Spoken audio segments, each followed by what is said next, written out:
Aula 23. Antes de falar sobre destilação, que é o próximo processo que eu prometi na aula anterior, eu acabei esquecendo de falar algumas coisas a respeito da fermentação. Por exemplo, a foto que eu coloquei aqui atrás, né, eu peguei na internet também, é de um processo é um tanque, né, um reservatório de CO2, de dióxido de carbono, oriundo da fermentação no processo da produção da cerveja, neste exemplo aqui, tá? Então, o que que acontece? É o tanque que é usado na produção de bebidas carbonatadas, tá? Eu até tem toda uma propaganda de sustentabilidade, enfim. Onde eu quero chegar? Comentei até então, né, que quase a metade dos açúcares utilizados na usina para a produção de etanol, quase a metade dos açúcares vira dióxido de carbono e a maior parte destas usinas não o aproveitam. E o CO2, ele tem várias aplicações. Uma delas é na produção de bebidas carbonatadas, na produção de algumas substâncias, parece que bicarbonato de sódio também tem um processo que utiliza CO2, entre outras indústrias químicas diversas, mas ela pode ser muito usada também no combate a incêndios, né, substituindo a água. Então, já inclusive existem caminhões que podem ser usados por corpo de bombeiros, que ao invés de usar água, quer ter a limitação, né, nem todo lugar tem hidrantes, etc., né, deficiência do fornecimento de água. Pode fornecer CO2, porque o CO2 ele expulsa oxigênio, cortando, né, o comburente do fogo. Então, por exemplo, você pode ter um caminhão com um tanque, né, de CO2 pressurizado, até mesmo CO2 em estado líquido, tá? E chega no lugar, despressuriza ele e você direciona o jato de CO2 no fogo, cortando o comburente, apagando automaticamente o fogo, né? O CO2 ele é utilizado, por exemplo, em extintores do tipo AB, porque o A ele corta, né? O A é mais comum, é água, né? O extintor com água. É comum para apagar fogo de madeira, papel, né? E o B é mais para produtos químicos, tá? E aí tem o ABC, que é um pó, né? Que aí é para incêndio decorrente aí a faíscas, aí a decorrente de circuitos elétricos, né? Então o CO2 ele pode ser usado em combate a chamas, né? E a grande vantagem, né, de utilizar o CO2 da fermentação é que ele deixa, né, além de deixar de emitir CO2 para a natureza, né, para a atmosfera, desculpa, é um CO2 mais limpo que tem, necessitando de menos processos de limpeza, porque existem outras fontes de CO2, né, por exemplo, combustão dos combustíveis em geral, só que é uma mistura de CO2 com CO, com materiais particulados, enfim. Agora, o CO2 da fermentação não, ele gera um fluxo gasoso rico em CO2, podendo passar apenas por uma quantidade mínima de processos para aumentar a purificação aí do CO2, né? Então, garante aí um CO2 de boa qualidade, a custos baixos, cabendo apenas ter um gasto com, se for o caso, né, pressurização e liquefação do dióxido de carbono, né, para essas aplicações. E também, agora que eu lembrei, também o CO2 já é utilizado em alguns sistemas de refrigeração, como fluido refrigerante, que é o famoso R744, porque a categoria da centena 7, da sétima centena, são de fluidos orgânicos, e o 44 a massa molecular do dióxido de carbono. Então, por exemplo, se são produzidos aí dezenas de bilhões de litros de etanol, né, o que dá aí dezenas de bilhões de quilos de etanol, também dá para produzir dezenas de bilhões de quilos de dióxido de carbono, tá? Que é uma proporção aí quase 1 para 1, né? Como vocês viram aqui nesta tabela, cadê esta aqui, né? Teor aí de CO2 um pouco abaixo da de etanol, né?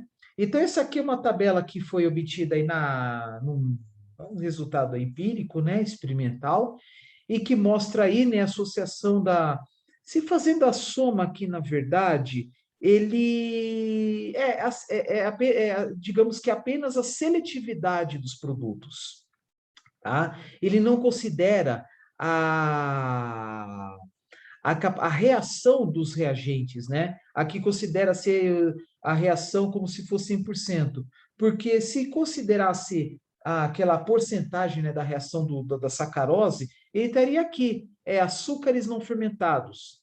Aí cai naquela história entre 8, 10, 12%, tá bom? Mas aí com certeza esses números diminuiriam. Então, as indústrias, né, indústrias químicas, elas tendem, né, a comercializar produtos, né, inclusive de maior valor agregado, mesmo a volumes muito mais baixos. Então, vocês viram aí, né, que eu comentei, inclusive nos diagramas dos processos, que além da comercialização do etanol anidro, etanol hidratado,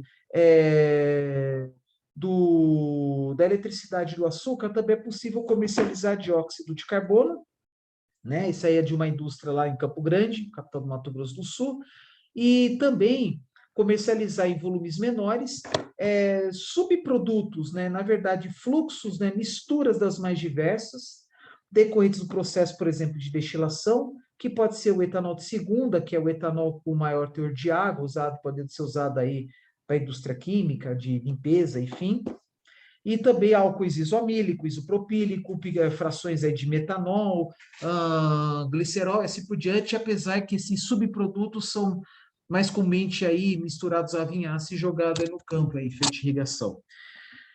Mas também é possível, né?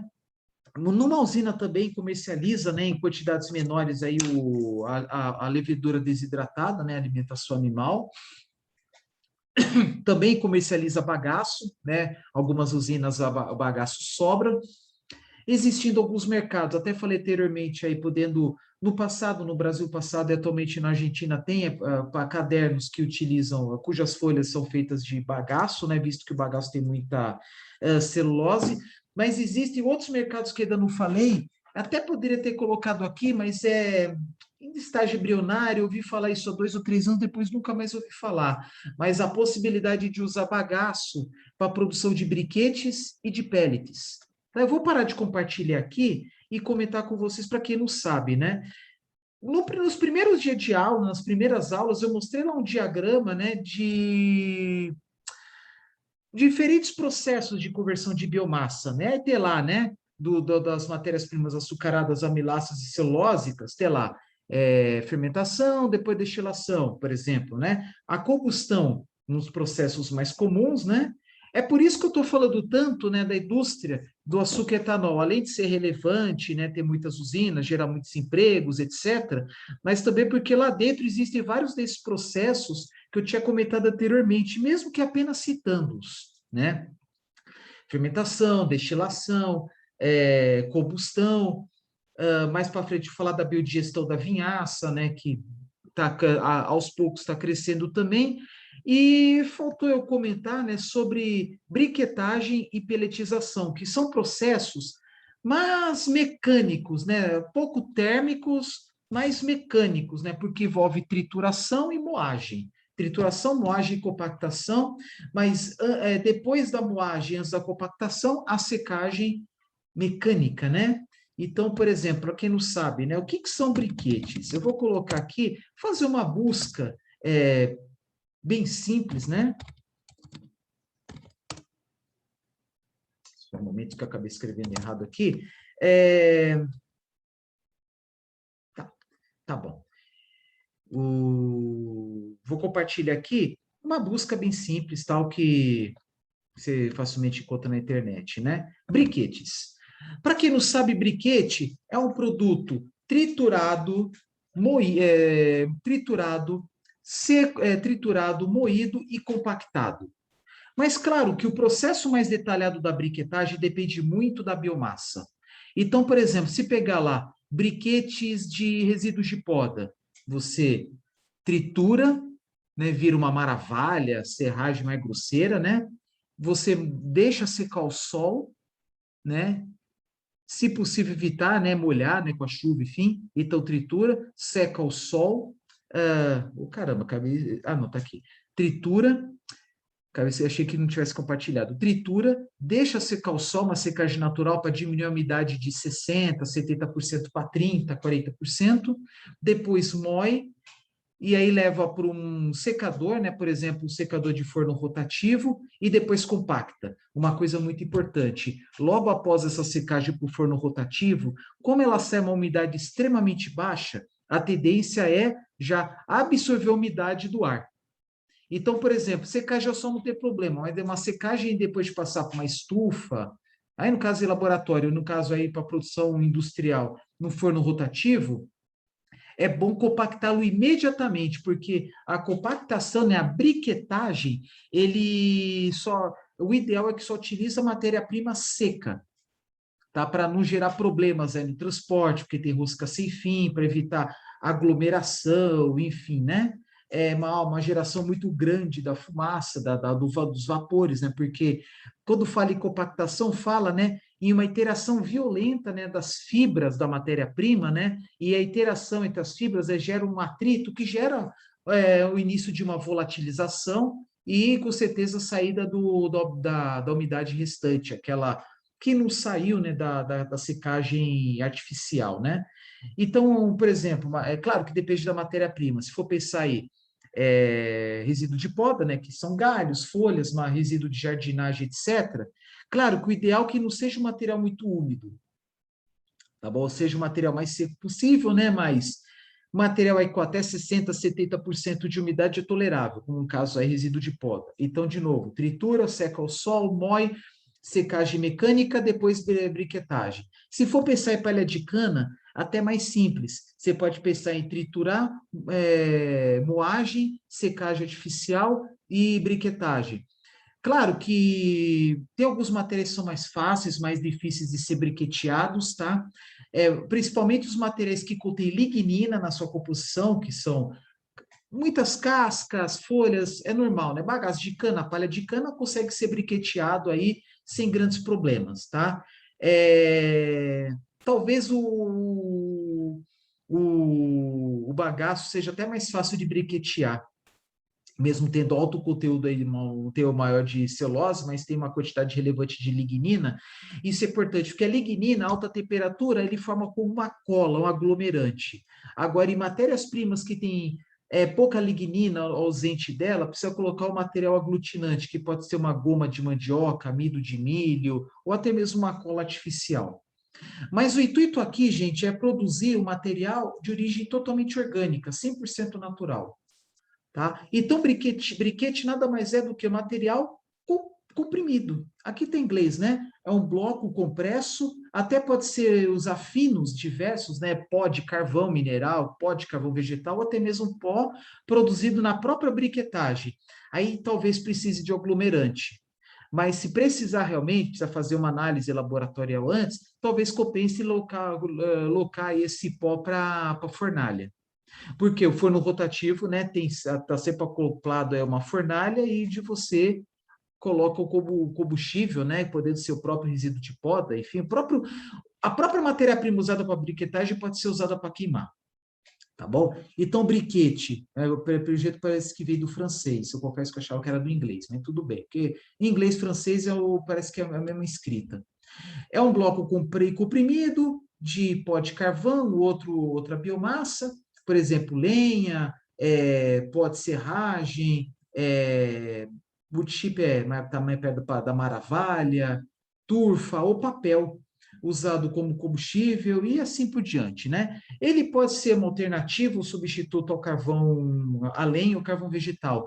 A vantagem do briquete é que o poder calorífico do briquete é maior, visto que é um produto industrializado. Até vou colocar aqui as figuras, né? Vocês estão vendo que tem vários traços, né, como se fossem fraturas, né? Mas por quê? Porque a briquetagem mais comum é por compactação por meio de uma punção, né? Um pistão bem forte que é acionado por uma roda excêntrica. É igual, similar a uma locomotiva dessas Maria Fumaça, né? Esse aqui, pela cor, é mais provável que seja de resíduo de poda. Mas já fui, por exemplo, em indústria de briquetes, usando, lá em Belém, capital do Pará, usando resíduos da indústria do açaí. Então, pode ser casca de caroço de açaí, casca de coco, resíduo de poda, resíduo de serralhe, da indústria da madeira, né? Algo bem mais amplo, de móveis, tá? Processamento da madeira em geral, e aí que produz, né? Finos, maravalhas. A diferença de maravalha e serragem é apenas o tamanho, né? O material é o mesmo. Existem outros processos de briquetagem, não convém falar aqui nesta disciplina, mas é um processo que pode estar inserido dentro do setor superenergético, pegando o bagaço excedente, produzir briquetes e ser comercializado aí com material de uma qualidade superior a ser usado em indústrias da vizinhança, né? O maior limitador do briquete é algo que limita mais ainda a lenha, que é o custo logístico. Tudo bem que o briquete é um material de qualidade superior, poder calorífico inferior maior que a lenha, obviamente, né? Porque a lenha, depois de seca, ainda tem lá 40, 30% no mínimo de umidade, mas vamos colocar em média 40%. O briquete, se devidamente acondicionado e sacado, 10, 15% no máximo. E devido, né, à briquetagem, ele forma uma casca. Por quê? Porque durante a briquetagem alcança temperaturas aí de até 150 graus ou superiores, né? Devido aí a atrito das fibras. Aí forma uma casca, dificultando a absorção da água, da umidade, né? Então, vamos colocar aí 15% de umidade, isto é, transporta-se menos água. Ele pode ser acondicionado, geralmente acondicionado em sacos, em bags, então pode ser cilindros grandes, maciços ou perfurados, ou briquetes menores aí, né, que pode ser colocados num saco grande, né, comumente chamado de bags. Ou se for pensar em cilindros desse tamanho, colocar em sacos desses aí de farinha, por exemplo, né, conseguido aí um saco, conseguido aí uns 20 quilos, né, um saco desses aí. Então, em alguns shoppings, em algumas cidades de médio e grande porte já são usados devido à proibição do armazenamento da lenha, principalmente aqueles restaurantes que têm fornos, pizzarias, por exemplo. Claro que tem que ver na qualidade final do produto, né? Será que a pizza fica com gosto diferente do que usar lenha de eucalipto? Eu não sei. Então, ele é muito usado em locais onde há uma restrição de armazenamento, tá? Por quê? Porque a lenha, ela vem in natura, então, às vezes, tem ovo de aranha, alguns resíduos, né? Algumas impurezas. Agora, briquete não, material totalmente limpo, tal, porque ele foi totalmente processado, né? Mecânica e termicamente. Então, assim, como ele é um material de qualidade superior, maior poder calorífico por massa ou volume, então, um determinado volume grande de lenha, um volume grande de lenha pode ser substituído por um volume menor de briquetes. E, como falei, pode usar aí uma gama enorme de matérias-primas, né, biomassa, preferencialmente secas, cascas, bagaços, palhas, enfim, mas precisa fazer uma análise laboratorial antes para ver se compensa fazer, por exemplo, um briquete só de palha. Mas a Raizen, há uns anos atrás, estava com iniciativa, eu não confesso que eu não sei se foi para frente, de comercializar pellets, usando bagaço de cana para ser vendidos no mercado japonês. Vamos lá, o que são pellets? Pelletização é um processo de compressão e moldagem do material em forma de pellets, tá? Mais fácil ver, né? Ele é muito comum, por exemplo, cama de gato, assim, para fazer cocô, né? Xixi, enfim, né? Mas a produção é muito mais comum na Europa, país do hemisfério norte. Por quê? Porque está cada vez maior a presença de caldeiras que queimam pellets para gerar água quente para calefação e também para o banho, para o consumo, né, numa residência, num prédio ou num condomínio, né, de prédios ou de condomínio de residências. Então, esses pellets, eles são geralmente feitos com madeira, né, então, colhe-se a madeira, como pinos, álamo, que seja, tritura, seca e peletiza. É algo similar ao dos briquetes, a diferença está no tamanho e tem um diferencial. Os pellets, eles podem ser automatizados, briquete não por causa do tamanho. Então, briquete, assim, você coloca manualmente numa fornalha ou num forno.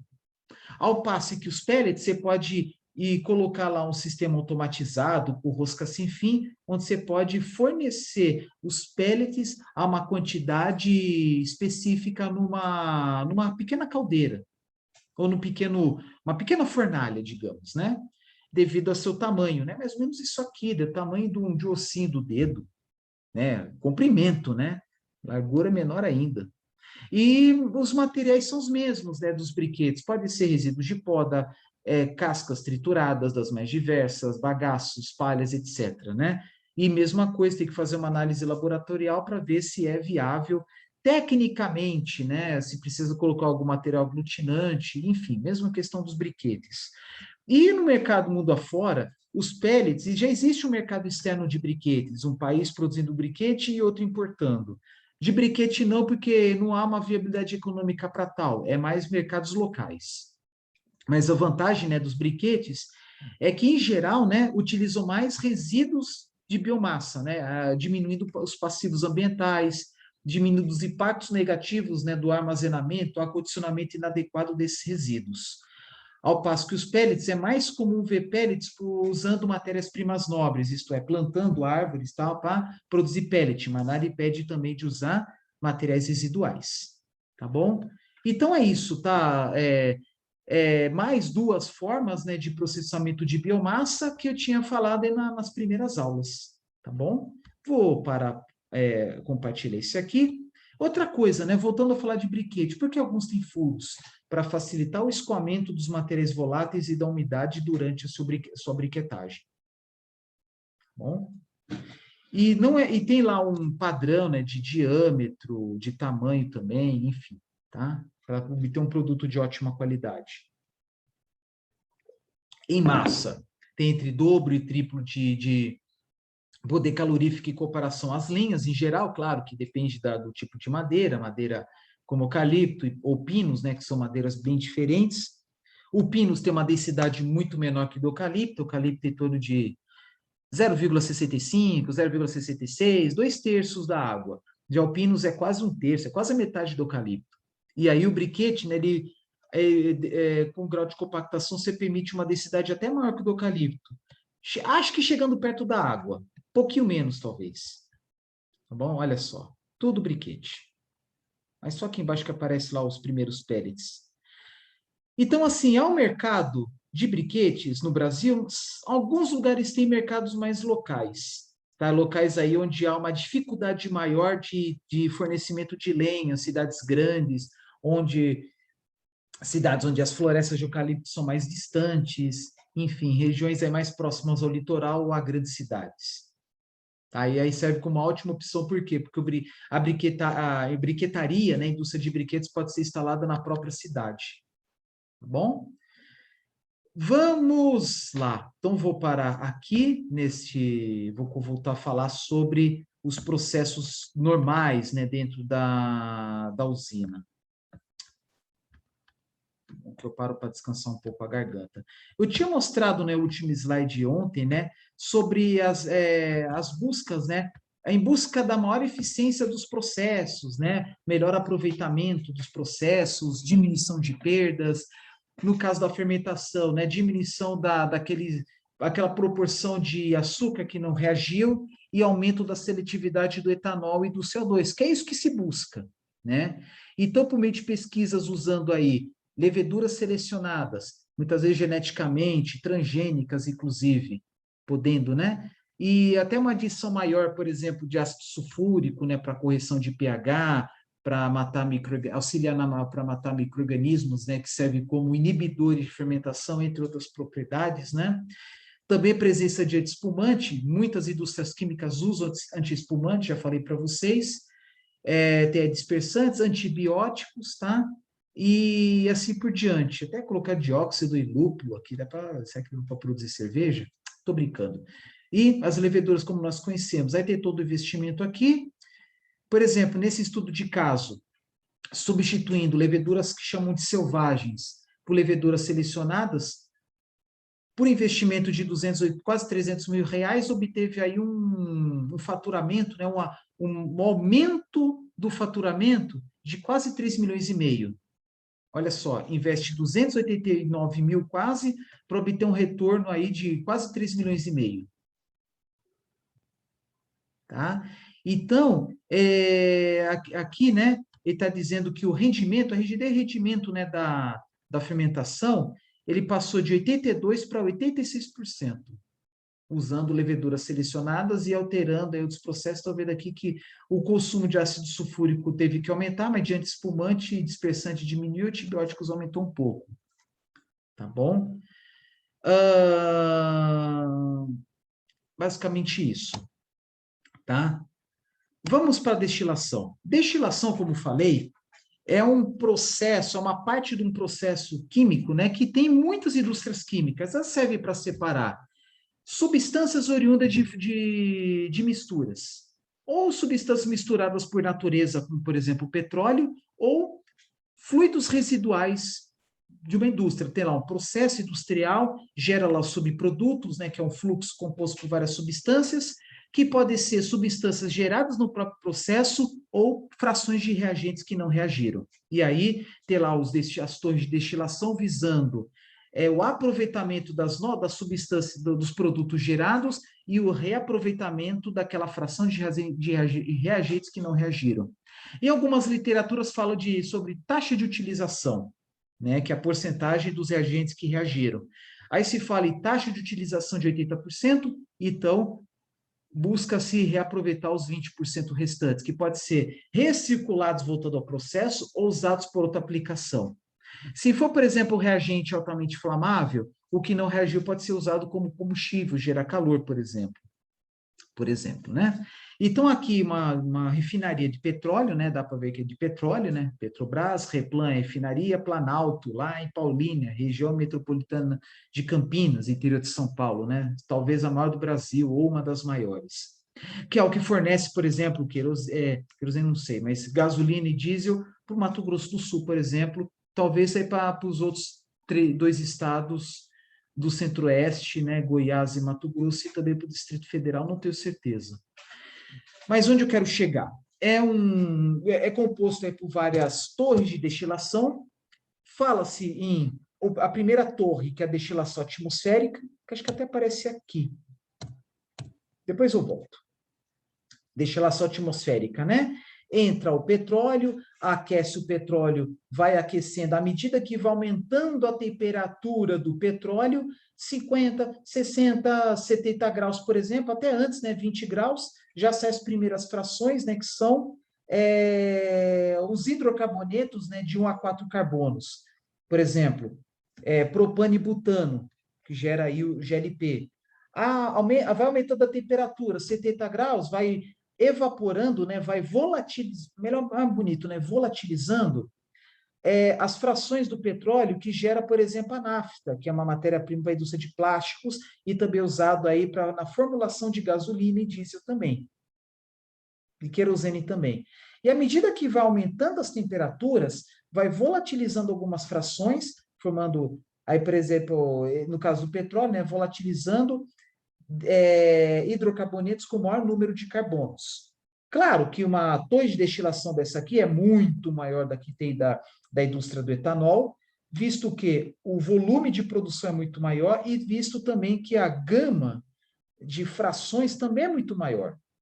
Então, aqui, por exemplo, tem 1, 2, 3, 4, 5, 6, 7, 9 saídas. A nona é nada mais do que aquele resto, né, que não foi volatilizado.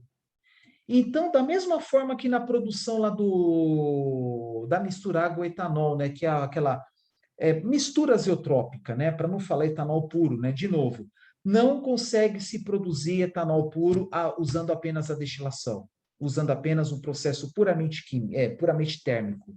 Tem que ter o processo térmico até obter aí uma mistura azeotrópica até 92, 93% graus Gay-Lussac, para depois ir para um processo químico, né, usando monoetileno glicol ou ciclohexano, ou usando peneiras moleculares. Aí sim pode dizer que é um processo térmico, tá? De adsorção, tá bom?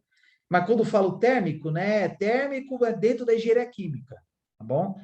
Então, o que vocês podem ver nesses desenhos aqui?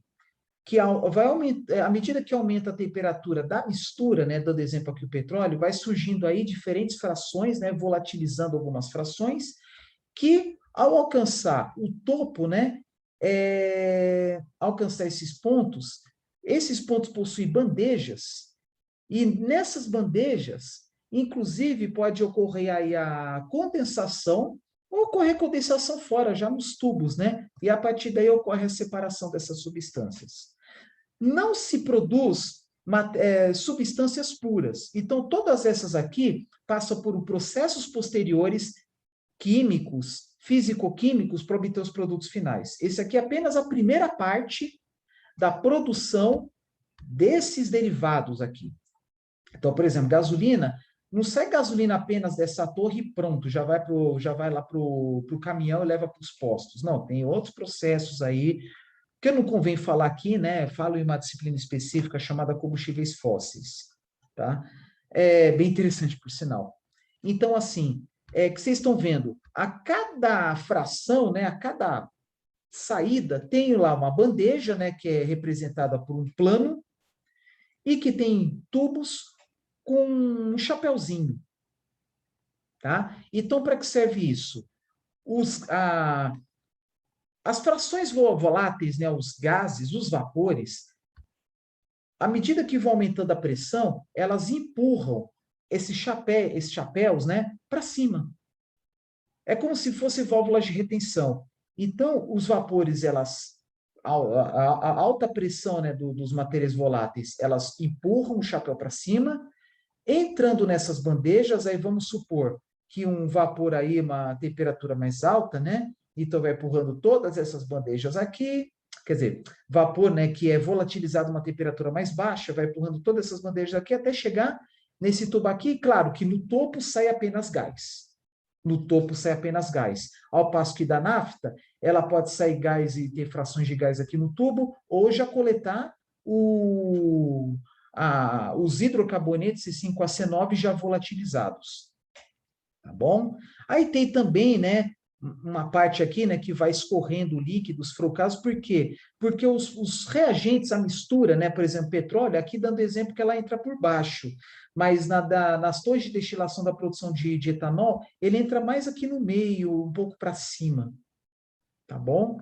Então, os processos de destilações em geral, eles visam a separação das frações, a volatilização das frações de uma mistura natural como petróleo ou produto de um processamento, tá? Como, por exemplo, vinho, flegma, tá? E vocês podem pensar da mesma forma aqui, ó, frações com densidade, peso molecular, temperatura de ebulição decrescente. Decrescente para cima. Tá? E o que não vai volatilizar vira um sólido, algo mais sólido, menos pastoso em comparação ao petróleo, por exemplo, que aqui o resíduo alcatrão com carbonos acima, com hidrocarbonetos com mais de 70 carbonos. Mas aí, após ela, né, além de ter uma destilação atmosférica ocorrendo a pressão ambiente, tem também a destilação a vácuo, para aumentar ainda mais a produção de algumas frações. Então, por exemplo, se na destilação atmosférica ficou aqui restrito a resíduo e alcatrão, no segundo processo, que é a destilação a vácuo, você consegue extrair mais um pouco de outros hidrocarbonetos, inclusive com menos carbono. Você consegue aproveitar ainda mais do próprio petróleo. Então, na refinaria, tem lá torre de destilação fracionada atmosférica e a vácuo. Daqui a pouco explico para vocês o porquê que eu estou falando isso. Vou voltar aqui. Então, assim, o que nós aprendemos nas aulas de química? Que tem a destilação simples e fracionada. Simples, por exemplo, se aquecer uma salmoura, separar a água do sal. É bem simples, né? E aí tem, por exemplo, o condensador, né, que pode ser água da torneira, para resfriar o vapor, aí vira o condensado. Por exemplo, a forma de produzir aí o etanol de prisão, o etanol de cadeia, depois vocês procuram na internet o que é isso, é desta forma aí, bem rudimentar. Aí tem a destilação fracionada, que aí já não é assim uma separação de sólido com líquido, soluto e solvente, né, que a gente aprende na escola. Já é uma mistura, né, de, por exemplo, dois líquidos. Por exemplo, petróleo, né, de diversos hidrocarbonetos. No caso do vinho, é água, etanol, álcoois pesados, ácidos orgânicos, açúcares, etc., né? Aí o que vocês estão vendo aqui? Que a alimentação nesta torre de destilação, ela está dando aqui pelo meio. E essas linhas horizontais são as bandejas que eu falei para vocês. E aí, no final, ele sai lá um produto tendendo a ser mais pastoso, mais concentrado de sólidos do que o produto da alimentação. Tá? Que é aqui. Aí nada impede de passar por um revaporizador para aproveitar mais um pouco desse material que está em estado líquido, por exemplo, né? Revaporiza, aí tendo algumas frações volatilizadas, retornando ao processo. Ou aqui, no topo, sempre sai apenas vapor. E aí é ao contrário daqui de baixo, né? O vapor sai aqui, letra V, né? Entra no condensador, uma parte ele condensa, vira refluxo, e outra parte que não condensa, vira destilado. E vai destilado aqui, né? Piadinha, né? Piadinha infame, por sinal. Então, uma torre de destilação fracionada típica pode ter também um revaporizador, né, para vaporizar o que restou do fundo e um condensador para condensar, né, alguma fração do que ficou em cima. E, de novo, o topo é sempre vapor e na base é sempre um líquido, né? E aí, de novo, nada impede ter lá um destilador atmosférico e depois o destilador a vácuo. Mas muitas das indústrias químicas só usam uma torre de destilação, visto que, às vezes, produz apenas um número pequeno, né, de voláteis, né, uma separação de apenas algumas substâncias e também a carga, né, a vazão é baixa. Tá? Vamos lá, tem várias fotos que eu peguei na internet que são muito interessantes. Aqui é a representação de uma torre de destilação, aqui é o reboiler, que boiler é caldeira, né? Então, você aquece e tal, vaporiza a matéria-prima, só que nessa vaporização, nem todos nem todos os materiais são volatilizados, né? Como já falei. Aqui, feed, que é a alimentação, então vamos começar por aqui. Feed, alimentação.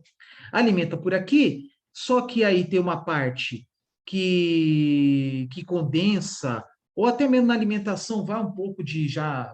Porque eu falo, né, que o ideal é que nessa alimentação vai o circuito apenas de vapor, mas às vezes, né, dependendo do produto, vai um pouco de material em estado líquido e uma parte desse líquido pode ser evaporado, inclusive dentro da torre, tá? Mas o que vocês estão vendo aqui? O que é volátil, ele tende a subir nesses furos, com o chapéuzinho que eu falei que empurra ele, né, com o aumento da pressão, e o condensado ele tende a cair por gravidade. Até chegar aqui, aí na base ele é recirculado, ele é aquecido, né, até mesmo fervido, e aí entra no processo.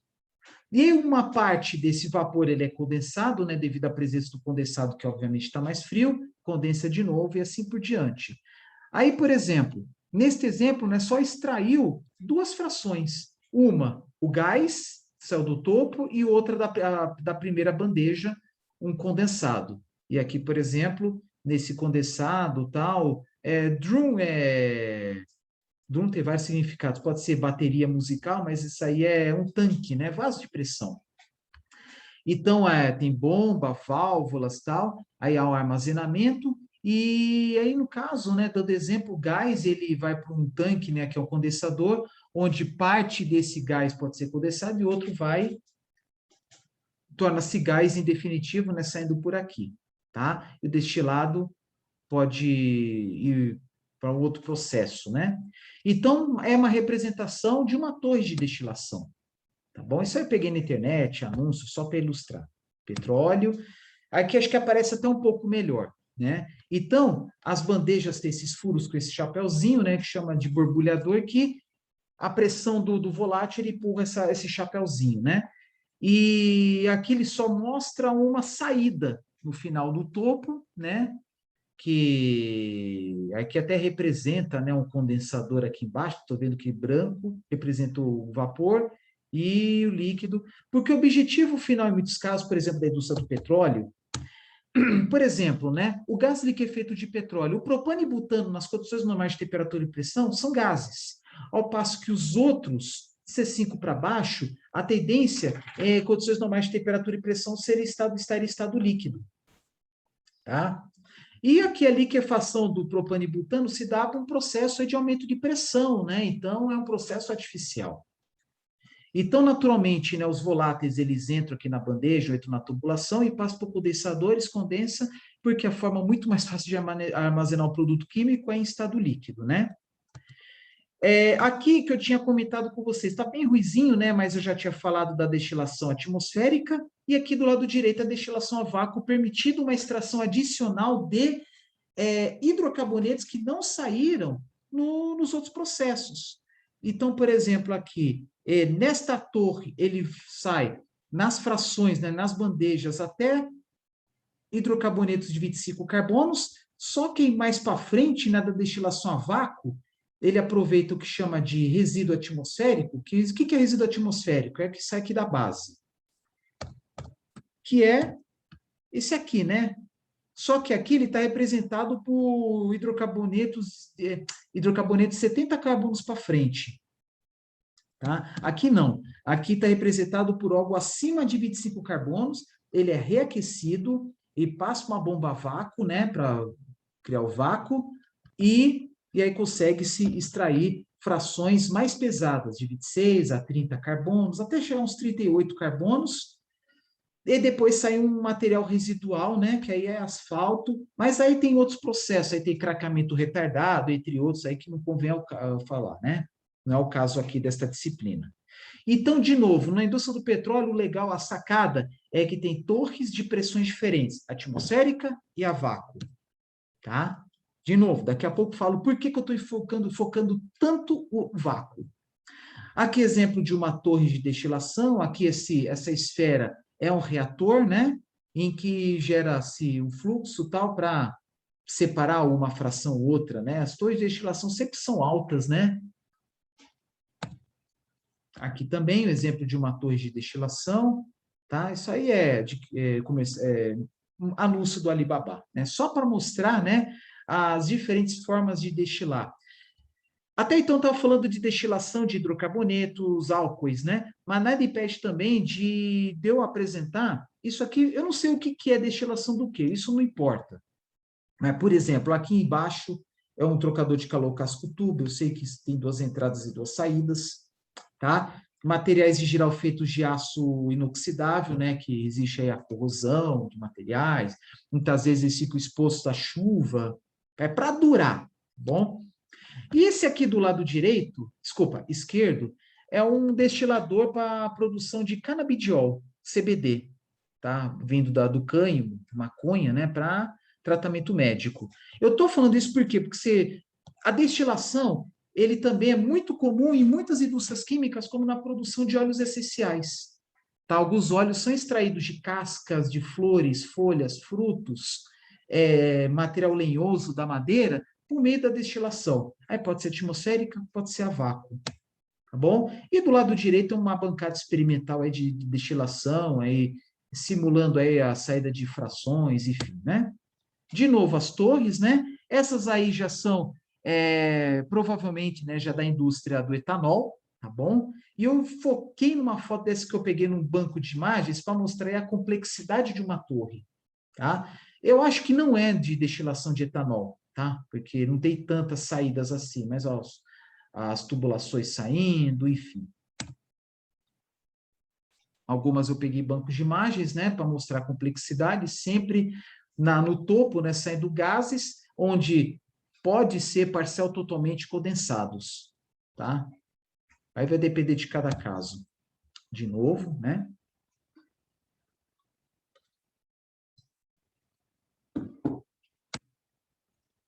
Aí foi um ex-aluno meu que tirou foto, o nome dele é Fernando, né? De uma usina, isso já faz uns 5, 6 anos, eu acho. Uma usina recém-instalada, né? Ele mostra aí as torres, né? As torres de destilação muitas vezes são transportadas por caminhões super pesados, né? Aqueles de centenas de rodas, né? Que sai, por exemplo, de alguma indústria, vamos supor, lá de Sertãozinho, de Piracicaba, em direção aí a qualquer lugar do interior do Brasil. Olha só a gravidade, né? Então, como se tratando, né, de substâncias altamente agressivas, né, lá dentro do destilador, o impacto das águas da chuva, como o destilador está no ambiente industrial, né, onde a água da chuva pode molhar os gases residuais da queima de combustíveis, gerando aí chuvas levemente ácidas, então convém usar materiais altamente resistentes. Pode ser um aço inox 316 ou aço carbono, desde que devidamente pintado, com resina epóxi, né, para não ser atacado, tá? Como neste caso aqui. Olha só que lindo. Isso aí parece que é da usina São Fernando, tá? Uma parede toda aqui de aço inox, tá? E esse aqui, estão vendo aqui os vidrinhos, né, para ver, né, como é que tá lá por dentro. Aí, claro, tem alguns equipamentos como manômetros, termômetros, medidores de vazão, de altura, etc., né? Aqui. E esse aí já é peguei na internet também, anúncio tal, do Alibaba, processo de destilação. Aí, assim, não, eu imagino que seja para produção de cerveja, porque aqui tem esses tanques aqui que provavelmente é para produção, né, da bebida. Peraí, falei destilação da cerveja, foi a maior bobagem, né? Até onde eu sei, cerveja não é destilada, cerveja é fermentado, né? Então podemos pensar uma bebida mais forte, por exemplo, vodka. Até aí tudo bem, né? Cachaça, saquê, acho que saquê também, rum, enfim, né? Só corrigindo a besteira que eu falei. Então pode ser, por exemplo, esses tanques funcionando como dornas e essas torres funcionando como destiladores. Aí vocês estão vendo aqui a Sinox, aqui imagino que seja cobre, tá? E aí a altura das torres. Aí do lado direito é uma microdestilaria, tá? Vocês estão vendo que não tem muitas saídas aí, né? São torres mais simples, embora bem altas aí, aparentemente 5 metros de altura. Do lado esquerdo, uma outra torre também, né? Fina e comprida, fina e alta, né? Uma coisa também, né? Podemos pensar de novo, que eu falei antes, numa microdestilaria para produzir um determinado volume de etanol para abastecer alguns veículos, né, de uma fazenda, ou para o mercado cativo aí de clientes, enfim, né? Só que aí não existe uma legislação, né, em que permita, né, a produção de etanol por parte de microdestilarias, né, sob argumento da dificuldade do controle de qualidade. Bom, aí, ó, mais destiladores, né? E aí, produção de cachaça, né? Estão vendo aí os tonéis aí de cobre, enfim, né? Mas o processo não é muito diferente, tá? Dispensa comentários, né? Aí tem, por exemplo, aqui em cima a fermentação, né? Do caldo, né? A produção da cachaça, como vocês estão vendo aqui. Só que uma coisa que eu tenho que falar especificamente da indústria de bebidas, isso também serve para outros processos de destilação. Quando você ferve uma mistura, né, por exemplo, um caldo de cana fermentado, a levedura, ele não produz apenas etanol, já falei isso para vocês, pode produzir também outros álcoois. O metanol, por exemplo, tem um ponto de ebulição abaixo, bem abaixo da mistura azeotrópica, água e etanol. Porque a cachaça tem 40, 45%, 45 graus Gay-Lussac. Isto é, 40 a 45% etanol, o resto é água e açúcar, né? Porque a cachaça também coloca açúcar, sacarose. Aí o que acontece? Fala-se muito da toxicidade da cabeça e do rabo. O que seria a cabeça? É aquela primeira fração inicial da destilação, que pode ter metanol. Por quê? Porque é ele que volatiliza e condensa primeiro. Tá? Aí depois a produção de etanol propriamente dito, aí tem a cabeça que pode ser outros álcoois que são volatilizados depois. Por isso que é muito comum na indústria da cachaça toda a produção ser embatelada, inclusive a destilação embatelada. Fermentação e destilação embatelada. Ao passo que grandes indústrias, por exemplo, de produção de etanol carburante, aí a destilação é um processo contínuo. À medida que vai entrando o fluxo de vinho, em um ponto da torre, vai saindo vários, né, dos seus produtos, que é vinhaça, flegma, álcool de segunda, entre outras substâncias. Tá? Aí, mostrando com mais detalhes, né? Entre o vinho aqui, esse desenho aqui circular com um traço aqui fazendo zigue-zague representa trocador de calor. Porque o vinho, ele necessita ser aquecido, eu já falei isso para vocês, necessita ser aquecido. Então, ele é aquecido, porque entra, né, no processo uma temperatura próxima ao ambiente, então ele é aquecido, né, tem um trocador de calor, pode ser uma água quente, até mesmo um circuito de vapor oriundo da caldeira, ou de algum condensado, né, onde está ainda quente, e aí recebe mais calor da vinhaça. Por isso que a vinhaça é despejada em grandes tanques fora da usina. E quando sai, né, sai aquela fumaça, né, indicativo que a vinhaça ainda está muito quente. Então, a vinhaça que sai da base da torre de destilação, ele aquece o vinho e aí entra aqui quase, não vou dizer no topo, mas aqui nessa altura aqui, chamada de A1. E aí, né, com a temperatura, né, tem lá os voláteis, como já tinha falado anteriormente, e aí um ponto um pouco abaixo dela sai o flegma, que é em torno de 50 graus Gay-Lussac. E aqui no topo sai voláteis, né? E aí tem água, uma parte dela é condensada, né? Quando pode ser condensada e realocada para algum processo, ou condensada voltando para o processo original. Permitido o quê? Porque às vezes, né, neste fluxo gasoso pode ter uma mistura ainda. E essa mistura precisa ter lá, as substâncias separadas. Flegma. Então, aqui a torre chamada de B, aí já é chamada de retificação, né, para aumentar ainda mais, né, o teor de etanol. Então, gente, uma coisa que não ficou claro, pode ser que em algum momento eu me equivoquei. Então, a destilação, né, é a produção da vinhaça e do flegma, retificação, acho que eu acabei, até peço desculpas, aí eu devo ter falado retificação em algum momento, que na verdade era desidratação. Então, vamos seguir aqui, destilação, retificação, desidratação, nesta ordem. Então, na destilação, produz o flegma, e na retificação, produz o etanol hidratado. Ao passo que na desidratação, aí sim, a independente, usando monoetileno glicol, ciclohexano ou peneiras moleculares, né, as zeólitas, aí produz o etanol anidro. Aí como está dizendo aqui desidratante, um exemplo de desidratante é o MEG, monoetileno glicol. Aí vocês estão vendo aqui na retificação no topo também, né, geração de gases, se for um gás com uma substância só, uma substância pura, pronto, ela é coletada, condensada ou não. Se for uma mistura, ela retorna ao processo. Tá? E aqui vocês estão vendo, entra flegma, sai flegmassa, às vezes é misturada a vinhaça, às vezes vai para uma indústria química para separar, obter algum produto comercialmente disponível. E aqui tem vapor, escape vegetal, que é o vapor usado como fonte de calor. Tá? Igual na destilação, igual na desidratação. Tem aí uns supervisórios também, né, só para simular. Aí, por exemplo, o que vocês estão vendo, sai no topo um vapor ou uma mistura de vapores, né, a 80 graus Celsius, sai aqui do intermediário 90, sai quase que na base 105 graus Celsius, por exemplo, né? E aí tem aqui níveis, né, nível, quanto de líquido que tem, né, em relação à sua capacidade total, né? Aí deve ter manômetros também no meio do caminho, enfim, e também rotâmetros. Rotâmetro é um instrumento para medir vazões, por exemplo, vazão mássica. Aí, por exemplo, o rotâmetro medido aqui, ó, está passando 276,35 metros cúbicos por hora de vinhaça. Tá? Que mais? Né? Aí a primeira torre aqui de destilação, né?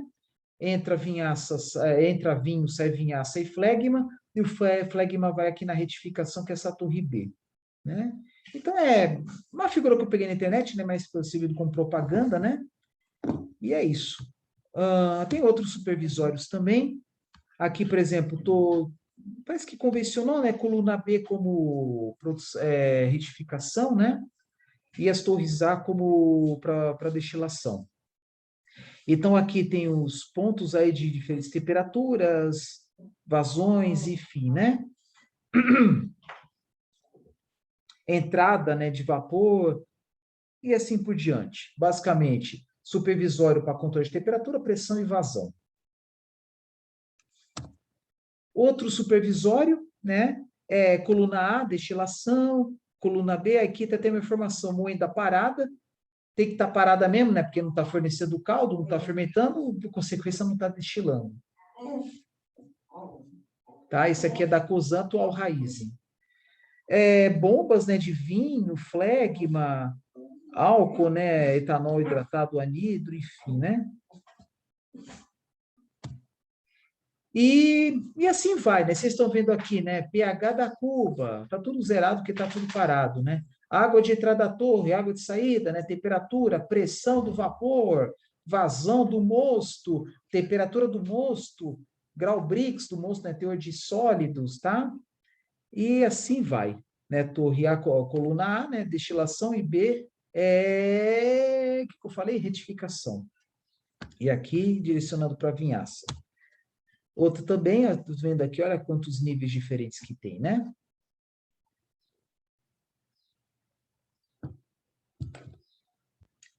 Aqui a representação aqui embaixo do trocador de calor de placas. Tá? Sempre buscando, objetivando aí uma máxima eficiência energética, tá? Mais alguma coisa interessante para falar aqui? Não, basicamente assim, nas torres, né, lá em cima sempre sai um material que é volatilizado a temperaturas mais baixas, e à medida que vai descendo, sai produtos com volatilidade cuja temperatura é mais alta. Até sair embaixo um produto que não foi volatilizado, continua em estado líquido ou até mesmo em estado sólido. É assim que funciona a destilação. E aí o tanque de vinhaça, tá? Aí é mais um supervisório, né? Aí para verificar se a bomba está funcionando, se está entrando e saindo líquido, se está muito quente ou muito frio, enfim, né? Coluna de dióxido de carbono, né?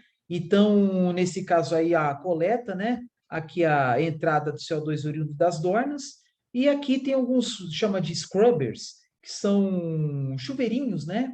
Para, se for o caso aí, né, para resfriar o CO2, ou até mesmo, né, o scrubber é usado principalmente para eliminação de, como é que se fala? Eliminação de material particulado, né, muito comum aí nas saídas das chaminés das caldeiras, tá? Mas uma coisa que eu estou devendo para vocês, antes de falar de desidratação, por que eu estou falando tanto do vácuo? Alguns países, como Colômbia, que tem lá suas destilarias, elas possuem torres a vácuo, de destilação a vácuo. A grande vantagem de usar torres de destilação a vácuo, como está aqui, é porque ela permite uma queda da temperatura da volatilização. Por exemplo, vamos supor uma torre de destilação a vácuo cuja pressão vacuométrica é 0,2 atmosfera. O ponto de ebulição da água vai ser em torno de 40, 35 graus. Então, do etanol vai ser mais baixo ainda. Por isso que eu falo, gente, a grande vantagem da destilação é que você permite extrair frações a temperaturas mais baixas. Consequência, você precisa de menos vapor, menos calor. Claro que a grande desvantagem é que o investimento é mais alto, visto que os sistemas, né, as paredes são mais grossas, né, as torres são mais robustas. Tá bom? Mas alguns países já têm aí, são até comuns as torres de destilação a vácuo. Para quê? Para extrair frações a temperaturas mais baixas, economizando energia, calor. Tá bom? Algo que no Brasil ainda não é comum. Eu confesso que eu não conheço, não sei de nenhuma usina. Pode ser que tenha, né, no Brasil, que utiliza torres a vácuo. Talvez tenha. E para terminar, eu tinha já comentado antes, né, a desidratação. Eu coloquei esse diagrama aqui, né? As peneiras, já falei antes, né? As peneiras moleculares elas são mais eficientes do ponto de vista energético, só que são mais caras, mas também são menos tóxicas, né? Pode dizer que as eólicas não são tóxicas, tá bom? Aqui, o benzeno e o ciclohexano são rompedores de azeótropos, que permite separar, né, o etanol da água. E monoetileno glicol, ele absorve água. O objetivo é o mesmo, só que a estrutura é um pouco diferente. Vamos falar rapidinho, né, sobre a destilação. Na São Fernando, ele obtém até 10 graus Gay-Lussac, tá? Além de outros componentes de natureza líquida, sólida, gasosa, né? Produz aí, dentro dos líquidos, além de etanol, encontra-se água com teores até 93%, glicerina, álcoois homólogos superiores, aldeído acético, além, né, de ácido acético, até mesmo ácido succínico, enfim, né, em quantidades bem menores. E os sólidos são representados pelo bagaçilo, leveduras, bactérias, que tem que sair do tratamento do caldo, né? Açúcares não fermentescíveis, pode acontecer, mas são traços, né? Nem falei em questão aqui, porque glicose e frutose são fermentescíveis sim, tá? Sais minerais e outros, e os gasosos, principalmente CO2 e SO2. O etanol, o SO2 e enxofre é principalmente devido ao tratamento do caldo em algumas indústrias, né? Porque a quantidade de etanol na cana é muito baixa. Quer dizer, na cana até que tem razoável, mas no caldo nem tanto. O etanol presente nesse vinho é recuperado por destilação, tá? Processo esse que utiliza dos diversos processos de ebulição de diversas substâncias voláteis presentes, separando-as. A operação é realizada com auxílio de coluna, sendo o processo pelo qual se vale da diferença do ponto de ebulição para a separação de um ou mais composto de uma mistura. Visa separar o etanol volátil do que acompanha no vinho, tá? Quando vem submetido ao processo de destilação, resulta em duas frações, o flegme e a vinhaça. Bom, isso eu já falei, tá bom? A vinhaça é o processo da destilação do vinho, vai ter frações de açúcar não fermentado, vai ter pequenas frações de etanol e tal, mas tem que atender ao nulo, né? E aí depois direcionado a um tanque, né, uma lagoa para armazenamento, né, para esfriar, para depois você passar por fertirrigação. O etanol hidratado, bom, já falei, né? Eu vou parar por aqui por enquanto, tá? Acho que o vídeo não ficou tão longo, mas aí vou abordar uma tecnologia que está sendo introduzida em algumas usinas atualmente, que é duas tecnologias visando o processamento da vinhaça. Aí eu acho bastante interessante falar. Aí, junto com isso, processamento da vinhaça, eu vou falar das caldeiras e das turbinas a vapor. Tá? Então, vou parar por aqui e espere até o próximo vídeo.